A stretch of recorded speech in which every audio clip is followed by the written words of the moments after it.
God aften og velkommen i biografen. Mit navn er Anders Breinholt, og du spørger dig selv, hvad laver han der nu på mit biograflærred?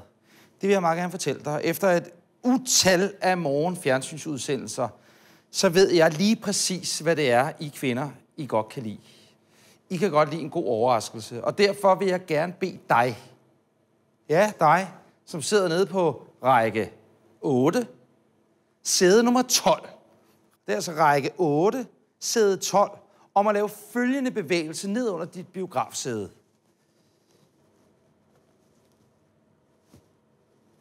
Næh, hvad er det? Ja, det er en lille lingerie-overraskelse.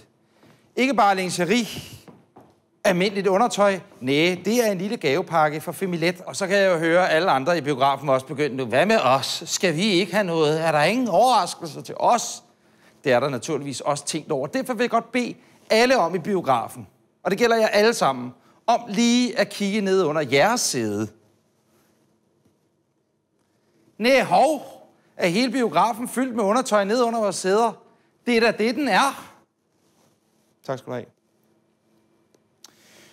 Og med det, så vil jeg godt på vegne af Femilet ønske en rigtig, rigtig god fornøjelse og god fredag aften i biografen.